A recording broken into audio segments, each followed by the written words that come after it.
Hola a todos, hoy voy a tratar de explicar cómo mezclar harinas sin gluten para hacer pan. Muchos de vosotros ya sabéis que no basta con sustituir la harina de trigo por una harina sin gluten cualquiera. Pero, ¿por qué es así? ¿Y qué harina sin gluten debo mezclar entonces? Esto es precisamente lo que voy a tratar de explicar en este vídeo. En el vídeo de hoy voy a intentar dar respuesta a preguntas como ¿por qué debo mezclar harinas para hacer pan sin gluten? ¿Debo usar almidones? ¿Qué harinas sin gluten debo mezclar? Y os explicaré al final del vídeo cómo mezclar harinas para hacer pan. Para ir a cualquiera de estas preguntas directamente, podéis hacer clic en los enlaces directos que os dejo en la descripción del vídeo. Y ahora sí que sí, vamos a comenzar.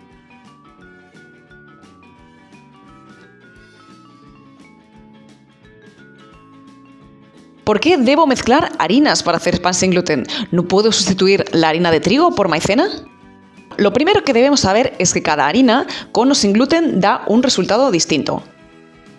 En esta foto os estoy mostrando un pan de centeno, que es posiblemente una harina con la que estéis más familiarizados. Con harina de centeno sale un pan como este de la imagen, un pan oscuro, un pan negro. Nunca nos va a salir un pan blanco y esponjoso como si utilizásemos harina de trigo. Pues nuestras harinas sin gluten son igualmente diferentes, todas y cada una de ellas. En esta fotografía os estoy mostrando panes hechos con 9 harinas sin gluten diferentes. Y como veis, no se parecen nada ni en el color, ni en el aspecto de la miga, ni de la corteza. Pero tan distinta es la harina de trigo a nuestras harinas. Para entender esto mejor, vamos a comparar la harina de trigo con las harinas sin gluten. Bueno, pues la harina de trigo está compuesta en gran medida por almidón, igual que las harinas sin gluten. Y es que el almidón no es ningún producto químico o procesado, es simplemente una parte del cereal. La harina de trigo contiene, al igual que las harinas sin gluten, un porcentaje tampoco despreciable de proteínas. Pero a diferencia de las harinas sin gluten, buena parte de estas proteínas son precisamente gluten. Y tiene además un pequeño porcentaje de grasas. ¿Pero y por qué es tan importante el gluten? Bueno, pues es que el gluten aumenta la absorción de agua durante el amasado, con lo que el pan adquiere más volumen. Es también responsable de que el pan se dore, pero sobre todo, lo más importante y lo que más nos limita a la hora de trabajar con harinas sin gluten es que aporta elasticidad y cohesión a la masa. Sin gluten y sin añadir nada que lo sustituya, el pan se nos desmiga. Es por ello que necesitamos añadir algo que cumpla estas mismas funciones. Entonces vamos a responder a la pregunta del comienzo. ¿Puedo sustituir la harina de trigo por maicena? Rotundamente no. La maicena es almidón, como hemos visto, en este caso de maíz. Es insoluble en agua fría y al añadírsela se comporta como un fluido no newtoniano. Esta imagen que estáis viendo a la derecha. El caso es que con maicena nunca vas a conseguir formar una masa. ¿Qué ingredientes debe llevar la mezcla de harinas? Bueno, pues por supuesto, harinas. Las harinas sin gluten son las responsables de las cualidades sensoriales, del olor, del aspecto, del sabor. Proceden de cereales y pseudocereales sin gluten y de algunas legumbres. Las harinas bajas en hidratos o harinas keto no son las más adecuadas, por lo tanto debemos usarlas en pequeñas cantidades. El siguiente ingrediente serían los almidones. Los almidones tienen un sabor neutro, aportan por su parte volumen y ligereza a la miga y mejoran también la corteza. Pero ojo, porque no todos los almidones son iguales. Tenemos los que yo llamo almidones secos, nos aportan migas esponjosas y secas al tacto. Los que yo llamo almidones húmedos nos dan migas con grandes alveolos, pero si nos excedemos nos dan migas pegajosas y cortezas correosas. En este vídeo que veis os muestro un sistema que se me ocurrió para extraer el almidón de forma casera de la patata y de la raíz de yuca. En la descripción del vídeo os dejo enlazado este método. El siguiente grupo de ingredientes muy importantes son los sustitutos del gluten, que como os comentaba, asumen las funciones del gluten. Proporcionan extensibilidad y tenacidad a la masa y aumentan la absorción de agua. Los más comunes son la goma xantana y el psyllium husk, aunque existen otros. Y por último tenemos el azúcar o miel. Raramente la veréis agrupada con los sustitutos del gluten, aunque en realidad asume una de sus funciones, es decir, permite que el pan se dore. Y es que los panes sin gluten no se doran sin ayuda. Pero bueno, esto que has descrito son los ingredientes de la mezcla panificable o premezcla. ¿No puedo usar entonces mezcla panificable o premezcla sin gluten? La harina panificable sin gluten es efectivamente una mezcla de harinas y almidones sin gluten a los que se añade un sustituto del gluten y frecuentemente azúcar. Se emplea cuando queremos preparar panes sin gluten similares a los panes hechos con harina de trigo. Para otro tipo de panes no la necesitamos, nos va a dar resultados muy limitados. El objetivo de este vídeo no es preparar harina panificable o premezclas sin gluten. Si es esto lo que estás buscando, entonces te recomiendo que veas este vídeo que te enlazo aquí arriba. Bien, pero después de lo que has contado, ¿debo usar almidón para hacer pan sin gluten? Bueno, pues sí lo usaremos cuando queramos preparar panes sin gluten similares a los panes hechos con harina de trigo. Como este pan o hogaza que te trae aquí, este pan tiene un contenido alto de almidones y es por ello que tiene esa miga blanca y esa esponjosidad. No utilizaremos almidones cuando queramos preparar otro tipo de panes. Es perfectamente posible preparar panes sin gluten 100% harinas, tiernos y esponjosos. Como este que os traigo aquí, que fijaros qué esponjoso es y os puedo asegurar que está hecho con un 100% de harinas. Os dejo las dos recetas enlazadas en la descripción del vídeo. Y otra cosa más, ¿debo usar azúcar para hacer pan sin gluten? Bueno, pues como hemos visto, sí, si queremos un pan dorado, pero no, si esto no nos importa, si no puedes o no quieres consumir azúcar, simplemente quítala. Bien, entonces, ¿qué harina sin gluten debo mezclar para hacer pan? Bueno, pues depende del pan que quieras preparar. No existe una mezcla de harinas para todo. Las harinas influyen decisivamente en el olor, sabor, esponjosidad de la miga, aspecto de la corteza. Cada harina nos dará un resultado distinto. Debes conocer tus harinas para así saber cuáles emplear para cada tipo de pan. Para que podáis experimentar con las diferentes harinas y ver el resultado que os da cada una, sabiendo que vais a sacar un buen pan del horno, os recomiendo este vídeo, mi método sencillo en molde. Con él podéis probar las diferentes harinas y ver cuáles os gusta más.